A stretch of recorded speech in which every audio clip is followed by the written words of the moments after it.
Luke. Oh, it doesn't. Not She wrong. doesn't say it like that. Wrong movie. Oh, that's Luke. I am your. Oh, she says. She's like, look, Damien, it's all for you. No, we don't tell what happened because it's an important scene. Oh, that's okay. Nobody knows what the hell you were doing.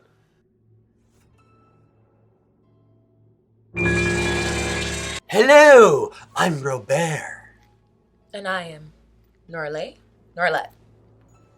And today we're going to discuss The Omen from 1976. It stars Gregory Peck, and he plays a U.S. ambassador, and he's surrounded by like mysterious deaths.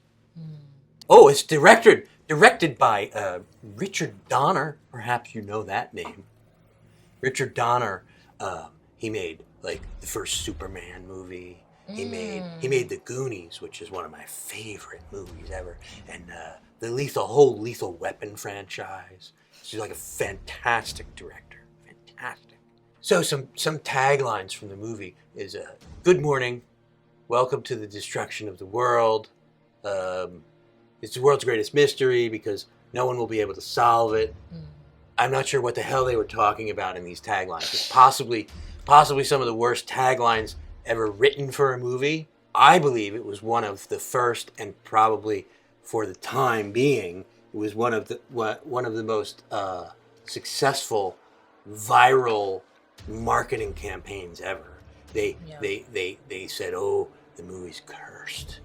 People are dying, or people are getting the weird things, and the devil," because it's a movie about the devil. Well, I mean, it just makes sense, if you're gonna make a movie about things being cursed. At least, I feel like it's a form of like method acting or method movie development to just be like, oh, everything's cursed. The director of the movie, people getting hurt. I mean, it worked. It worked back then in the 70s. Lightning.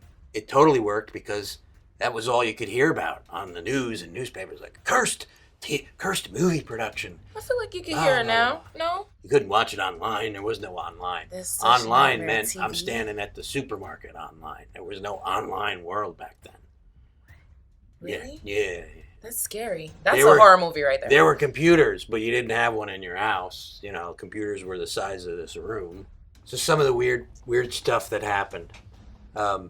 Gregory Peck had a charter flight to go from one place to the other, and he, like, in the last minute, he canceled. He canceled, or the flight canceled? He canceled. He said, "I'm not going. I'm going to stay here tonight, and I'll catch another flight."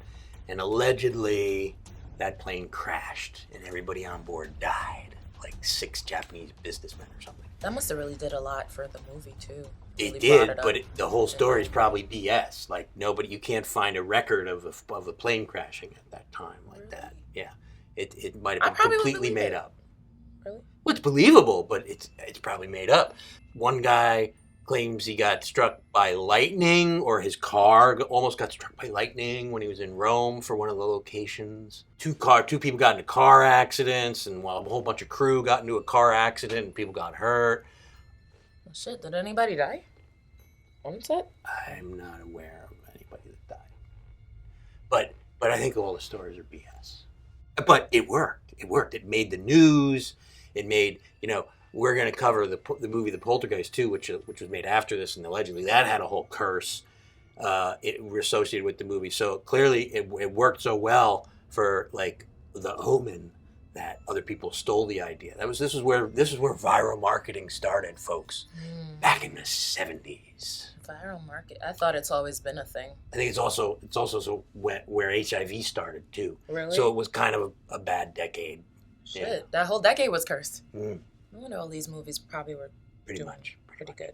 So about the whole viral thing, the screenwriter for this, he said he just wrote it for money. He wasn't looking for some sort of religious or allegorical story. But he said, I can't believe people really think this stuff is real. Like it's just all BS.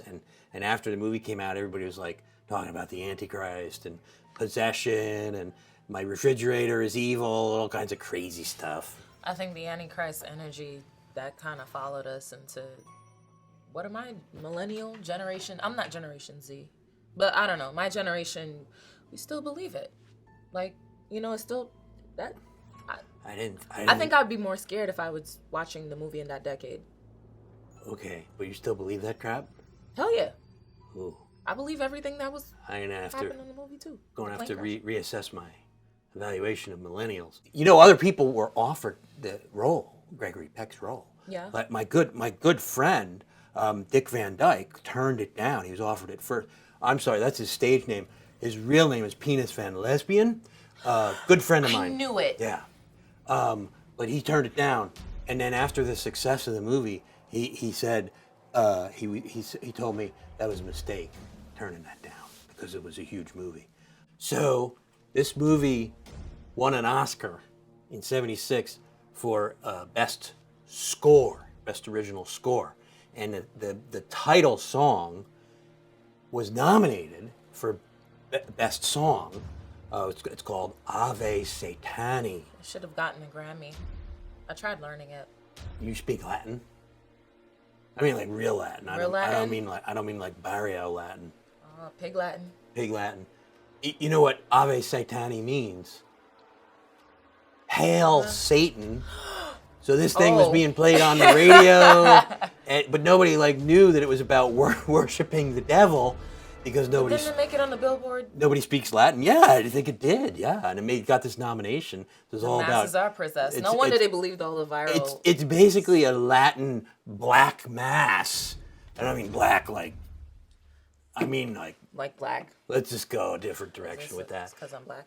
Not at all. It's like the Satan's it's Satan worship, and it was all over. And that really didn't make the news at all, which I found amazing. All these fake deaths and lightning strikes and stuff, that was all in the news, but nobody. Everyone just kind of glazed over. They listened to this song, and it's talking about hailing Satan. I had a head nod or two in it. I actually was digging it, but I mean, thanks for telling. Dang.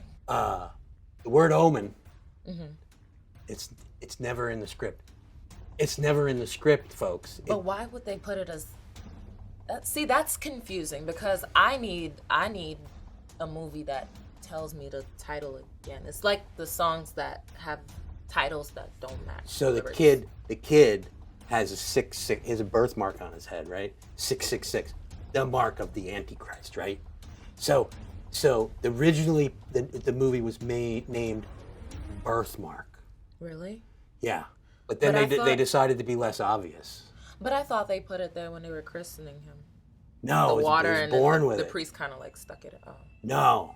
No, he's born with it, because he's dope tattoo. Allegedly the Antichrist. But and then they changed the name, because when they were filming, one of the first scenes they filmed was in the hospital where he's being born, sort of. And they didn't, and it had signs up that said birthmark, and it was a real hospital, and all the hospital people and all the ladies that are giving birth to not movie babies but real babies were like, well, I don't want my kid to have a birthmark. So they changed the name. They changed it to Omen. There's a passage, a fake biblical passage. That passage is not in the Bible, and it doesn't even say Omen. Sure, there's someone who tatted that somewhere. But it describes an omen. His birthmark is an omen that he's the Antichrist. Blah blah blah. Do you have the passage? No, I don't. It's about death and fire, and he shall be born, and we'll all die, and that kind of stuff. But it doesn't say the word omen. But it's clear. That's how everyone's going to hell though, because they think it's in the Bible. Nobody's reading it. Well, it's hell on earth is what the Antichrist is going to bring hell on earth. Which is a lot like working in this studio. Makes sense. Yeah. No, Daddy, please. No, Daddy. Oh, shit. For a second, I thought you watched one of my BDSM movies. I did. It was great, by the way. But I'm talking about the Omen. So we got to rate this movie with a 1 to 5 pumpkins. I would give it 4 pumpkins. Not the perfect movie. It's an important movie. Yeah. Because of all that we talked about ahead of time. It's an important horror genre movie. So I would give it 4. I see you're not quite at 4. Nah, I gave it a flitter. 3 and a flitter. 3 and a flitter. It's a new rating system where we're including a partial pumpkin on the end there. Pumpkin fritters are delicious. But Three and a three and a flitter. 3 and a flitter. For the Omen, Yeah. 1976. I just learned, by the way, it was remade in 2006. That's the one I saw. Well, because I was in a thought when the first Omen. If I'd even known about it, we could have done it as a double feature. But maybe we'll hit that one up. Yeah.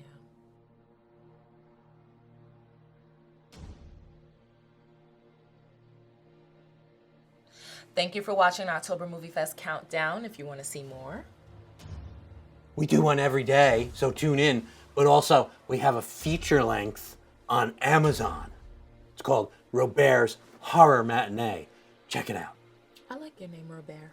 Yep, just wish you put a I want a Robert. It's not my name, though.